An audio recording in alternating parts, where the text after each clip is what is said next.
Alright, dude, I'm gonna motovlog if you, I don't know if you want to listen or not, but...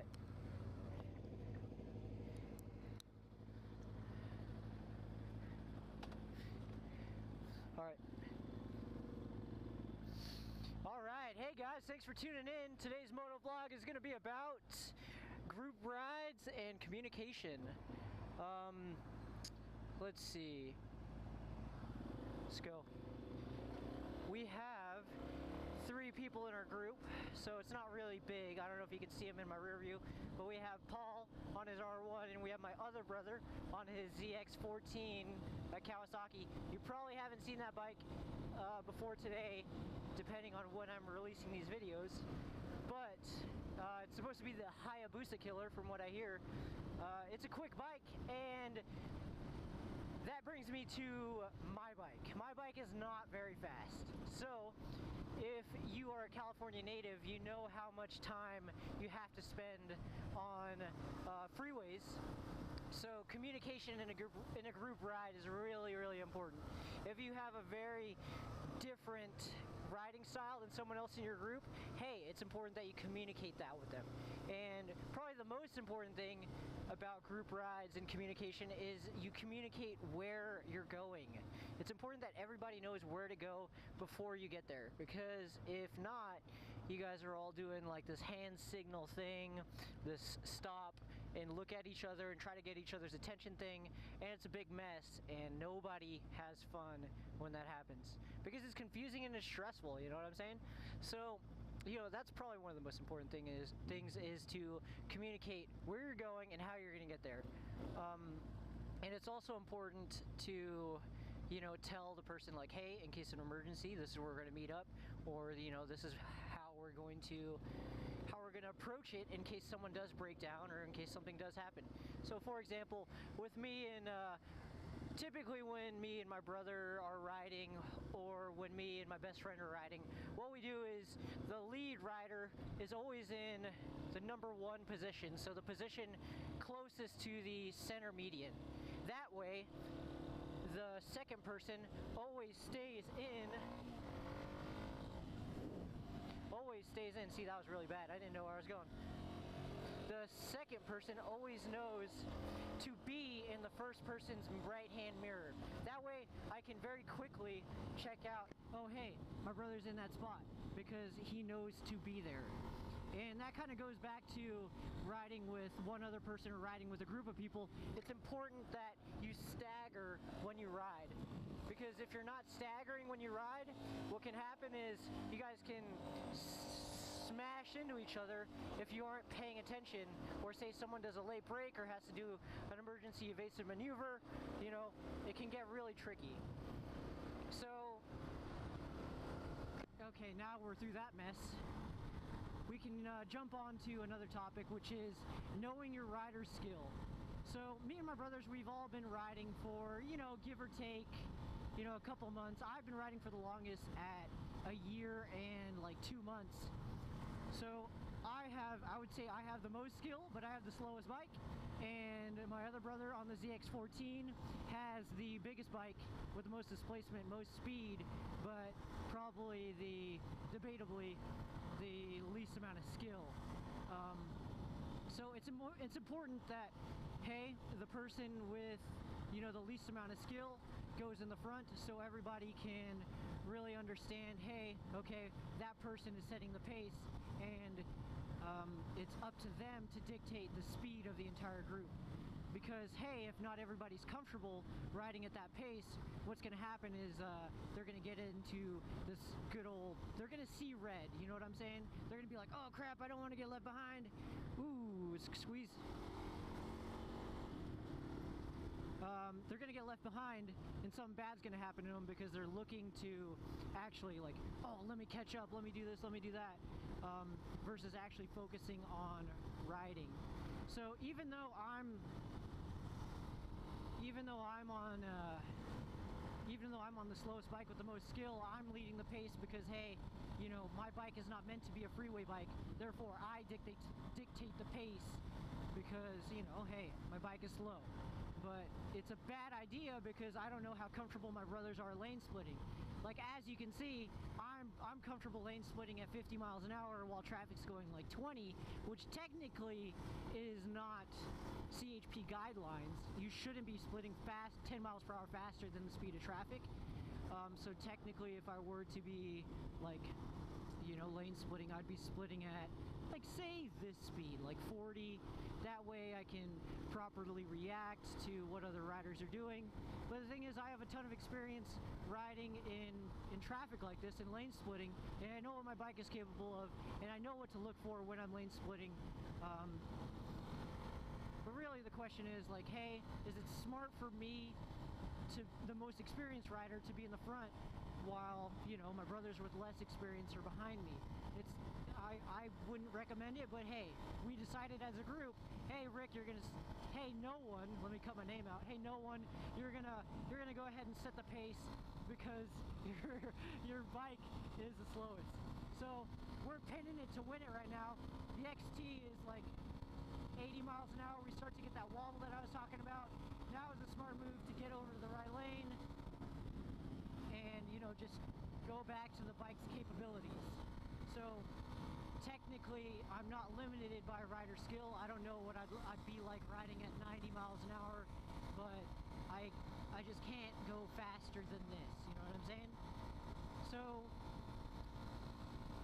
yeah, now I'm in the middle because, you know, my brother understands how fast I can ride, and the reason why I moved over to lane 3 instead of hanging out in between lanes 1 and 2. So, I mean, riding in a group is fun. It can be a lot of fun, but it can also be incredibly dangerous, because if people have varying rider skill and varying, you know, capabilities, people are going to want to show off how much different they are in terms of riders and what their bikes are capable of and what they're capable of. And a lot of the times that's when you see, you know, the helicopter come in, or CHP starts blocking off highways because everybody's doing wheelies. People are doing, you know, stand-up wheelies. They're going 110, and, you know, they're just buzzing people, and people are getting annoyed. Versus what we're doing right now, we have that staggered spacing. I'm in my brother's right-hand mirror, my other brother's in my left-hand mirror, and that way it's just, we know where each other's supposed to be, and we can just, hey, do a quick glance, and if they're not there, that's when you pull over, you pull out your cell phone, figure out what happened, or you just watch them blow by you, and then you catch back up with them. We kind of set the example that, hey, if one of us gets lost or something like that, you slow down, you pull over, and then you wait for someone to catch up. Just because we don't typically ride too often together, we don't ride too frequently, but we don't want to leave anyone behind because that's not how we roll. A good way to maintain communication is via something that me and my older brother are connected to, the one on the ZX14. We have the Senna headsets, and if you do a lot of group rides, or you're riding with someone else, or you just don't want to have to deal with one complicated thing like pulling over and getting your phone out, the Senna is a perfect way to maintain communication with someone else. I mean, it's super user-friendly, they have a ton of different models to suit your needs, and I'm not sponsored by Senna, I just really love the product, so I endorse it. It's like, I'm going to do a Gear You Should Buy episode on it, but in terms of making communication easier, it's so easy, because you control it with your free hand, so your clutch hand.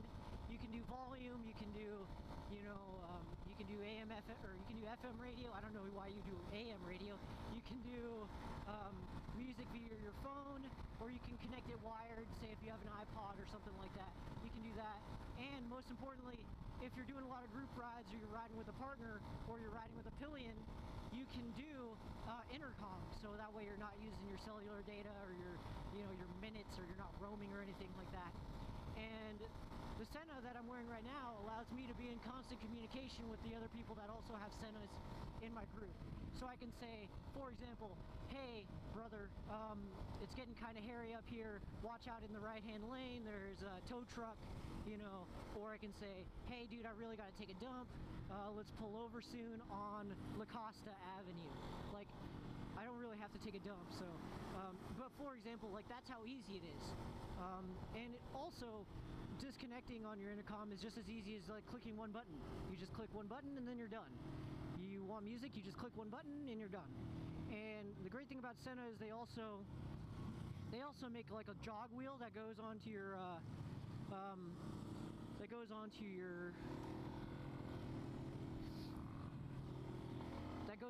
handlebars, so that way you can do everything without taking your hands off of the motorcycle's controls. One thing that you noticed was, I don't know if you caught it or not, but me and my brother, the brother that's in front of me on the R3, we did this motion, and that's kind of our signal, like, hey, let's lane split.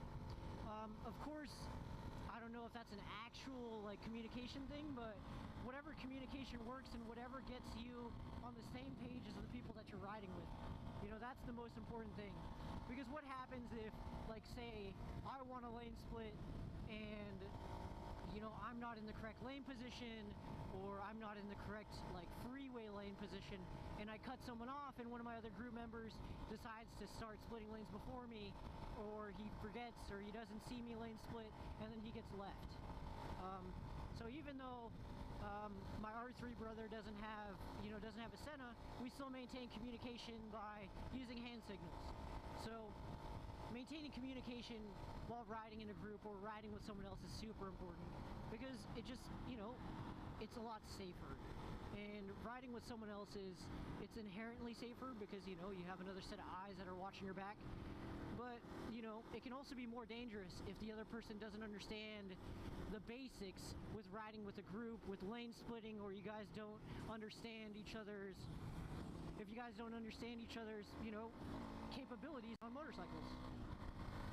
So that was kind of a good suggestion, or a good example right there. I don't know if you caught it. He just did the lane split symbol, so that's what we do. We just go.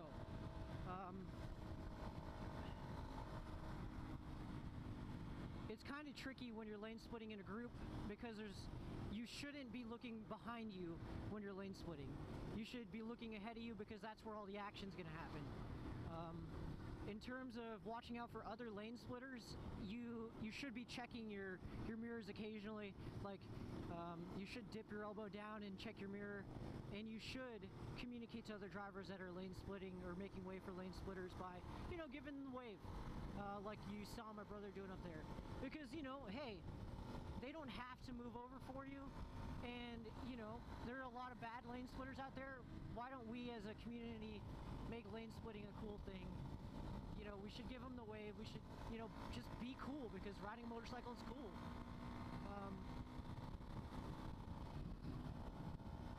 But anyways, guys, I hope you enjoyed the video. That's kind of all I have in terms of communication. I'll kind of give you the bullet points, like, make sure you talk about where you're going and how you're going to get there before you start your ride. Make sure you know everybody's rider skill before you get going, and just take it easy. Enjoy the ride. That's something I didn't really touch on, but it's kind of self-explanatory. You know, enjoy the ride. And, you know, if you can make it easier, pair up your Bluetooth headsets, develop a communication scheme via hand signals, or, you know, just make it simple on each other by, you know, I don't know, pulling over. Because sometimes that's the best course of option. The best course available is just to pull over and say, hey, where are we? I am lost. But anyways, guys, I hope you enjoyed the video. Thank you so much for watching. And until next time,